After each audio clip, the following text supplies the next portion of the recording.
Welcome to English Podcasts. Relax and enjoy your listening practice. I didn't run away from life. I simply stopped pretending that I was living it. 5 years ago, I left, quietly, almost without a trace. There was no drama, no farewell speeches, no last photograph posted online. I folded my life into a backpack, packed a tent, and marked a single red dot on a map. That dot lay deep in the taiga, where roads dissolve into moss, and sound itself seems to grow tired and fall silent. I built a small house there, logs I cut with my own hands, a roof assembled from old metal sheets I found half buried in snow, a wooden floor that creaked. It creaked, truly it creaked, every time rain touched it, as if the house was breathing with me. One window, one door, and silence, dense and warm, like wool wrapped around the world. At first, I was certain loneliness would crush me, but loneliness needs contrast. It needs noise to exist. Out there was only wind moving through the trees, snow whispering underfoot, and sometimes the dry, precise knock of a woodpecker tapping frozen bark like a careful clock. Slowly, without ceremony, something shifted. Not the forest.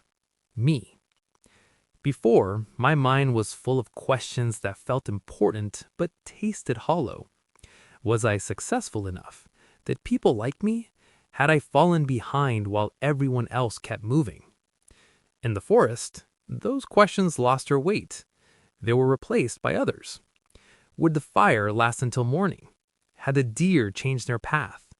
Would the roof survive the spring thaw? These were real questions, simple ones, necessary ones.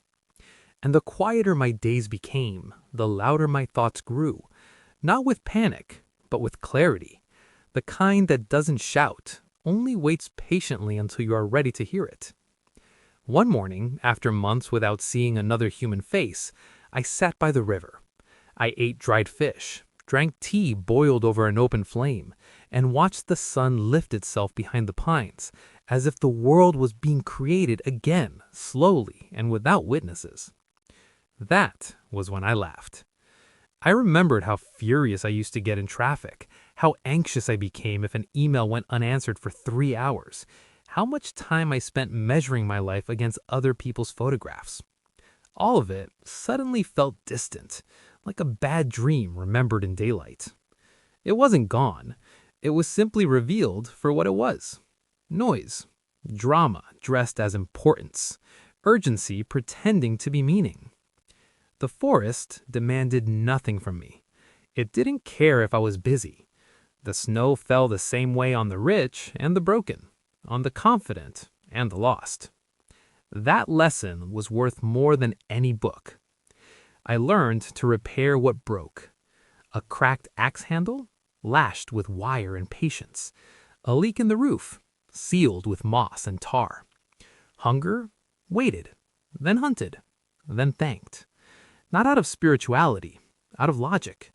Gratitude makes sense when your survival depends on the world instead of your ability to conquer it. Winter came hard.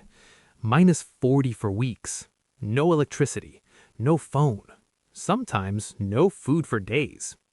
I survived not by strength, but by stillness, by listening to ice cracking on the lake, to the subtle shift of wind before storm, to my own breath, slow and steady, reminding me that I was still here. People believe solitude breaks a person. It doesn't. It strips you down. With no audience, you stop performing.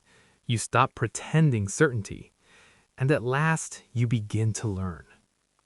I met a few people, old hunters who spoke with their eyes more than their mouths, a woman living 20 kilometers east who came once a year to trade salt for flour. We shared tea, exchanged few words, and sat in silence.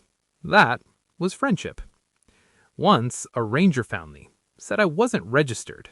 I told him I wasn't hiding, just living.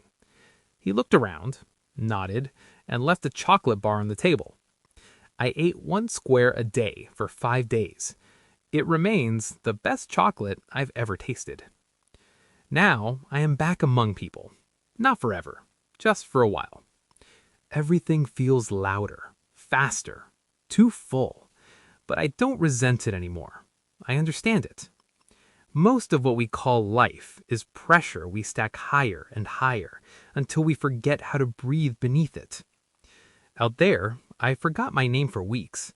It didn't matter. I was warm. I was fed. I was present. And that was enough.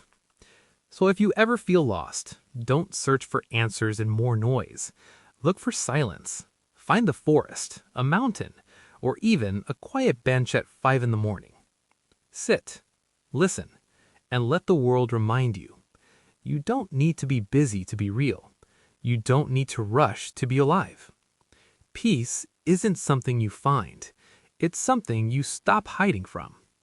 And sometimes all it takes is 5 years in a small house, far from everything, to remember that you were never missing, only distracted.